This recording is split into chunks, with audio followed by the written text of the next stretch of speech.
Hello students. तो आज हम पढ़ेंगे एक्सरसाइज 3H।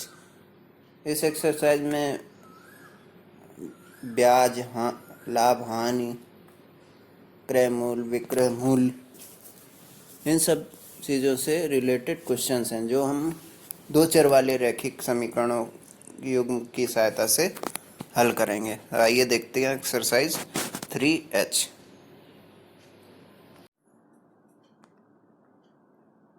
तो देखते हैं क्वेश्चन नंबर फर्स्ट। पहला क्वेश्चन है, ए और बी की मासिक आय का अनुपात 9:7 है। उनके मासिक व्यय का अनुपात 4:3 है। उनमें से प्रत्येक 200 रुपये मासिक बचाता है, तो प्रत्येक की मासिक आय ज्ञात कीजिए। तो यहाँ पे आय और व्यय, दो व्यक्तियों की आय और व्यय का अनुपात दिया, तो हम आय और व्यय उनकी मान लेंगे। तो माना ए की मासिक आय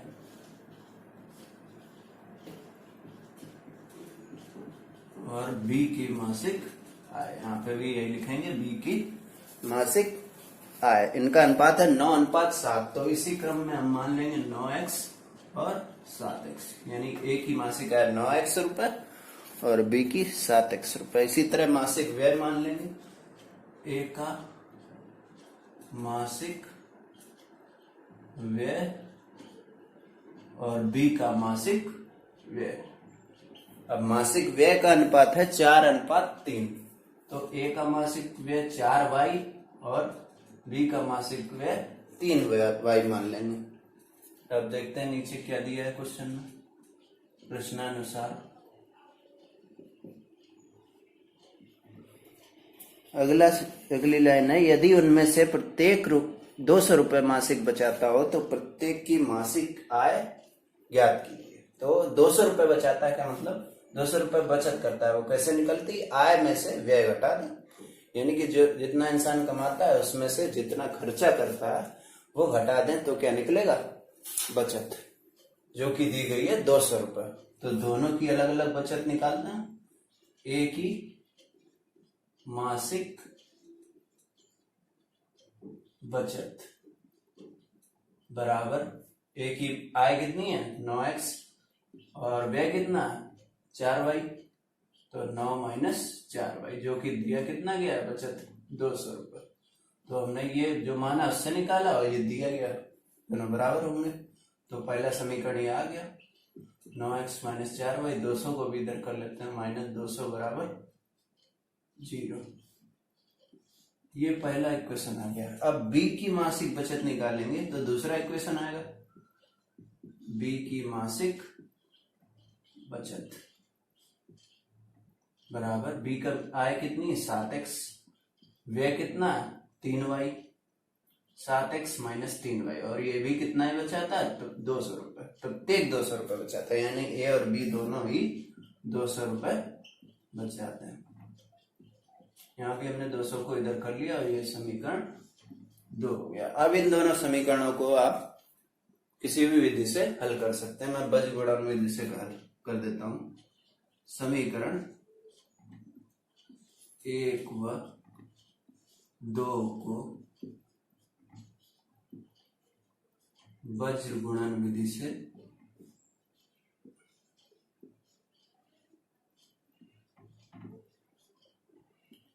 हल करने पर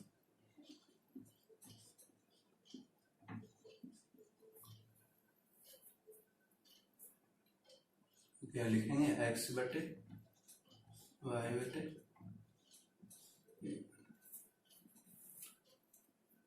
x के नीचे y के गुणांक -4 और -3, अचर पद है -200 और -200, इनका तिर्यक गुणा। अब y के नीचे पहले अचर पद, उसके बाद x के गुणांक 9 और 7, इनका भी तिर्यक गुणा। अब 1 के नीचे x के गुणांक 9 और 7, y के गुणांक -4 और 3, x बटे 4 दूनी 8 और माइनस माइनस प्लस 800। अब यहाँ भी माइनस माइनस प्लस हो गया, लेकिन बीच में माइनस का साइन आता है तो माइनस रहेगा। 3 दूनी 6, 800 माइनस 600, बराबर y बटे 7 दूनी 14 माइनस का 1400।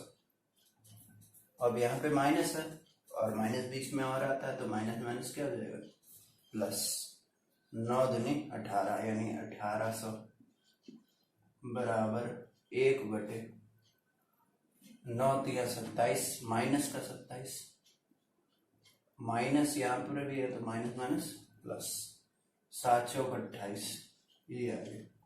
तो x बटे कितना है 800 में से 600 गए 200 आ गया। y बटे 1800 में से 1400 गए 400 आ गया। 1 बटे 28 में से 27 गए 1 आ गया। तब ये इसका तिर्यक गुणांतर करेंगे तो x का मान कितना आ जाएगा 200 और y का मान कितना आ गया 400।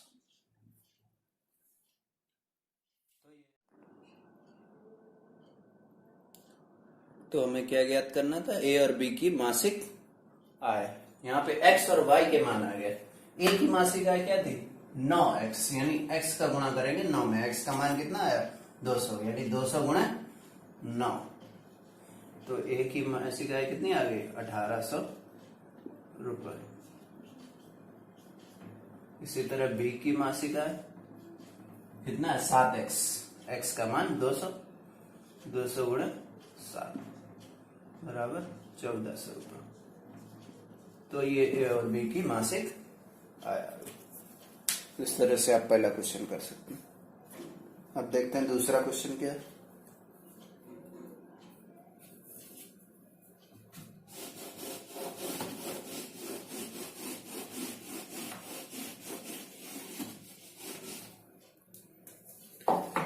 दो अंकों की संख्या के अंकों का योग 9 है।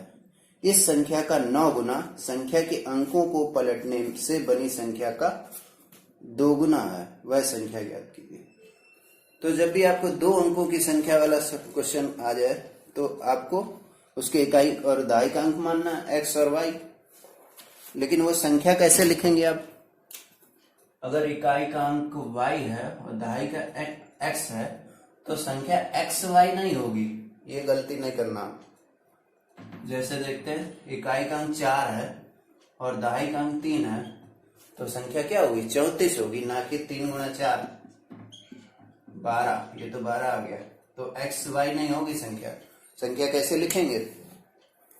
संख्या के अंकों का स्थानीय मान जोड़ देंगे हम तो संख्या आ जाएगी। अगर इकाई का अंक y है तो पहले लिख लेते हैं माना इकाई का अंक बराबर y और दहाई का अंक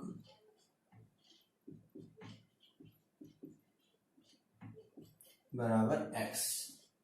तो दहाई का अंक x है। दहाई का स्थानीय मान कितना होता है 10 होता है, 10 का गुणा होता है दहाई में।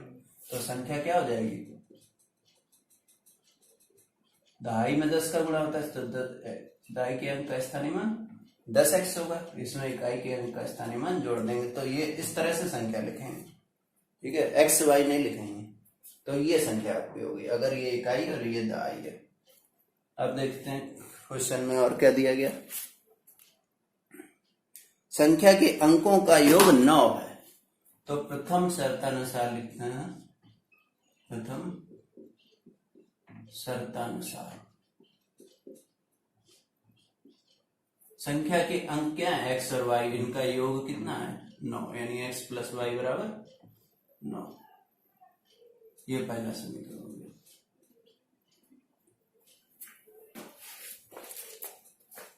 अब दूसरे शर्त है इस संख्या का 9 गुना संख्या के अंकों को पलटने पर बनी संख्या का 2 गुना है। द्वितीय शर्तानुसार संख्या का 9 गुना, संख्या क्या है ये, इसमें 9 का गुणा करना 9 गुणा 10x प्लस y। संख्या का 9 गुना संख्या के अंकों को पलटने पर बनी संख्या का 2 गुना।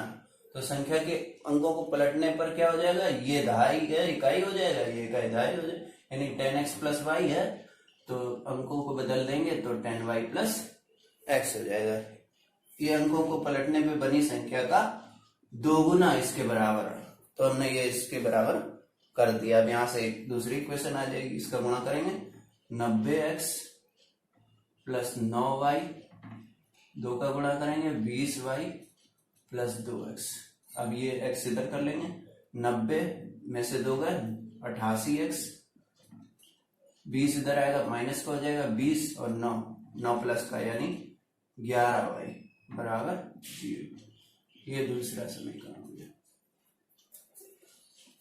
तो देखते हैं इसको किसी दूसरी विधि से हल करते हैं। आप सोच रहे होंगे हर बार बीजगुणन विधि लगा रहा हूं, देखते हैं दूसरी विधि से कर लेते हैं। इसको विलोपन विधि से कर लेते हैं। यहाँ पे y का गुणांक 11 है, यहाँ पर 1 है, तो यहाँ पे 11 का गुणा करते हैं तो गुणांक बराबर हो जाएंगे। फिर हम y को विलुप्त कर सकते हैं, तो क्या करेंगे, समीकरण 1 में 11 का गुणा करने पर तो क्या हो जाएगा, 11 पूरे समीकरण में गुणा होगा 11x 11y और 11 गुणन 9, 11x प्लस 11y बराबर 11×99। ये हो गया पहला समीकरण, ये गुणा करने के बाद। अब दूसरा क्या है, 88x माइनस 11y बराबर 0, ये दूसरा समीकरण है। अब यहाँ y विलुप्त हो रहा है, कब विलुप्त होगा, जब हम इन दोनों को जोड़ेंगे। तो लिखेंगे समीकरण 1 और 2 को जोड़ने पर, तो ये माइनस 11y और प्लस 11y कैंसिल हो गया, ये जुड़ जाएगा। 11 और प्लस 88 क्या हो जाएगा, 99x बराबर 99 और 0 99। तो x बराबर क्या आ गया, 99/99 यानी कि 1। तो x का मान कितना आ गया, 1। तो x का मान किसी भी समीकरण में आप रख दीजिए, x का मान समीकरण 1 में रखने पर यहाँ पे हम रख देते हैं x की जगह पे 1 प्लस y बराबर कितना है, 9। तो यहाँ से y का मान कितना आया, 9, 1 उधर चला जाएगा माइनस का हो जाएगा, तो y का मान 8 आ गया और x का मान 1 आया था। तो यहाँ पे हमें क्या ज्ञात करना था, संख्या ज्ञात करनी थी। तो संख्या क्या हो गई,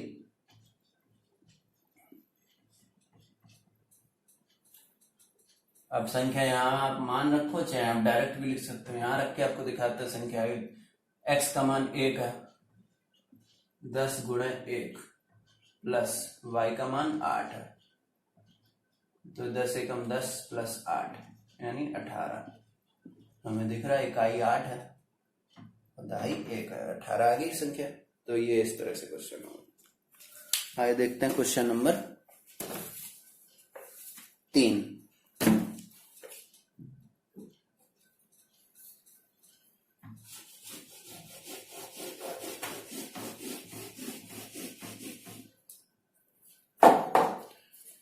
एक पुस्तक विक्रेता ने अपनी पुस्तक 24 रुपए में बेचकर उतने ही प्रतिशत लाभ उठाया जितने रुपए में उसने पुस्तक को खरीदा था। तो पुस्तक का क्रय मूल्य बताइए। तो यहाँ पे क्या पूछा गया, क्रय मूल्य। तो हम क्रय मूल्य मान लेंगे, माना पुस्तक का क्रय मूल्य बराबर ₹x और विक्रय मूल्य दिया गया। पुस्तक का विक्रय मूल्य क्या है, जितने में पुस्तक को बेचा गया वो कितना रुपए है, 24 रुपए। तो विक्रय मूल्य कितना दिया गया, 24 रुपए। अब प्रश्नानुसार देखिए क्या कह रहा है प्रश्न।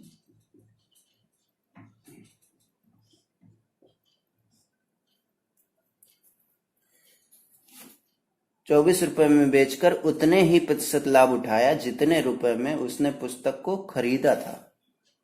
तो 24 रुपए में बेचकर उतने ही प्रतिशत लाभ उठाया, यानी प्रतिशत लाभ भी कितना होगा, जितने में उसने पुस्तक खरीदी। तो प्रतिशत लाभ बराबर x, जितने में खरीदी उतने प्रतिशत लाभ होगा, ये बोल रहा है। तो कितना x हमने माना तो x ही होगा। प्रतिशत लाभ का सूत्र अब यहाँ पे आप लगाएंगे। प्रतिशत लाभ का सूत्र क्या होता है, विक्रय मूल्य माइनस क्रय मूल्य बटे क्रय मूल्य गुणे 100, ये प्रतिशत लाभ का सूत्र होता है, जो कि कितना आएगा, x ही आएगा जो दिया गया। यहाँ विक्रय मूल्य हमने क्या दिया गया है हमें, 24 रुपये। क्रय मूल्य हमने माना x बटे क्रय मूल्य x गुणे 100 बराबर x। वैसे तो ये क्वेश्चन अगले चैप्टर में होना चाहिए क्योंकि ये द्विघात समीकरण से रिलेटेड है, लेकिन देख लेते हैं, बहुत आसान है, कठिन नहीं कोई, इस एक्सरसाइज में है तो देख लेते हैं।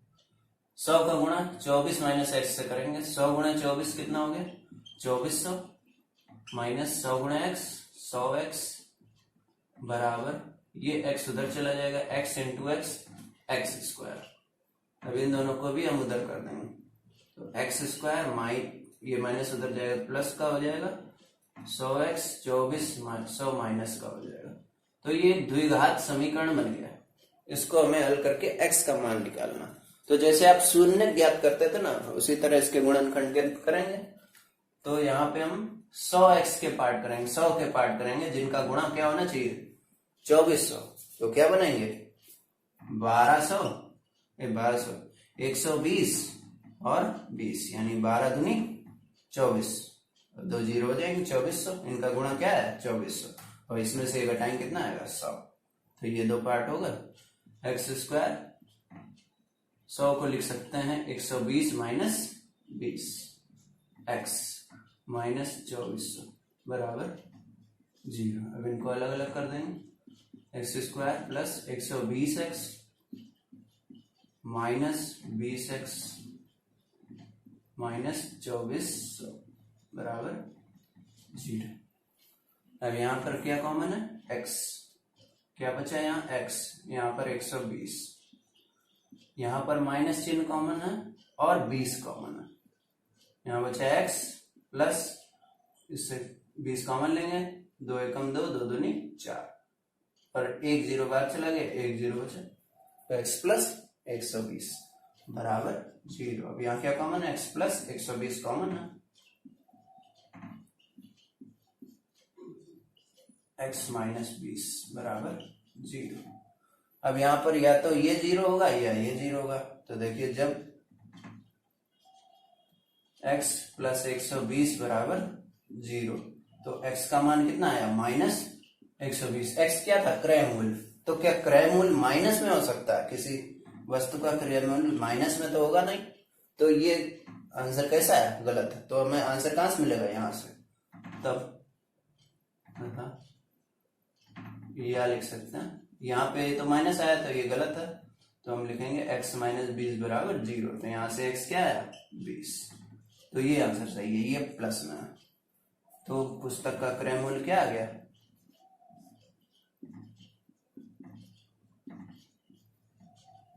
20 रुपये। तो ये इस तरह से हमने गुणनखंड करके इसको किया। अब देखिए, क्वेश्चन नंबर 4 आप लगा लेंगे, आसान है। कुछ क्वेश्चन आप खुद कीजिए, तब आएंगे आपको। नहीं, कोई समस्या आती है तो आप पूछ सकते हैं।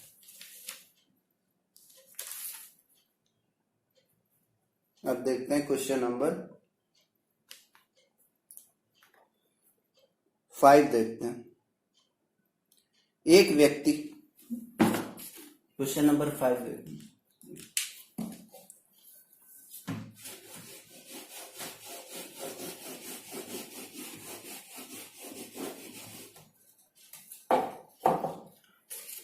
एक व्यक्ति कुछ मासिक वेतन पर नौकरी शुरू करता है और प्रत्येक वर्ष उसके वेतन में एक नियत वृद्धि होती है। यदि नौकरी के 4 वर्ष बाद उसका वेतन 2,200 रुपये हो और 15 वर्ष बाद उसका वेतन 2,750 हो, तो प्रारंभ में उसका वेतन कितना था और वार्षिक वृद्धि क्या थी। तो यहाँ पर उसकी वार्षिक वृद्धि वेतन में और वर्तमान वेतन, प्रारंभ में जो वेतन था वो ज्ञात करना है। तो यही दोनों हम मान लेंगे पहले। क्वेश्चन नंबर 5,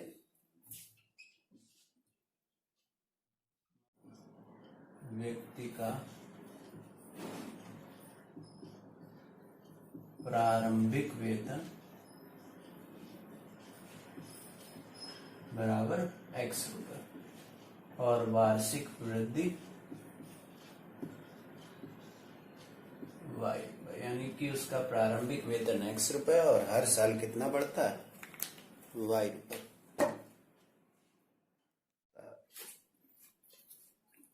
तो अब देखते हैं क्या शर्त है इसमें। पहले है यदि नौकरी के 4 वर्ष बाद उसका वेतन 2200। तो देखिए प्रथम शर्तानुसार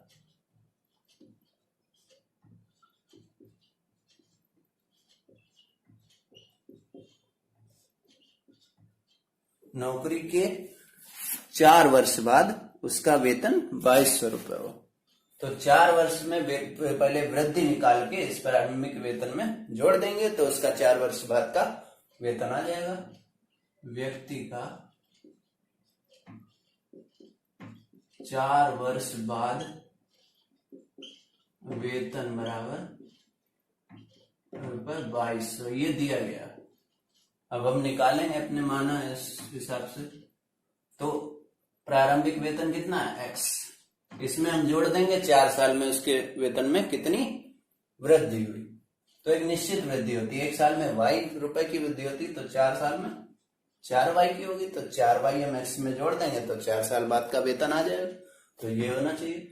तो बराबर जो दिया गया उसके हो जाएगा 2200 रुपए। ठीक है, तो ये आपका समीकरण नंबर 1। अब देखिए द्वितीय शर्तानुसार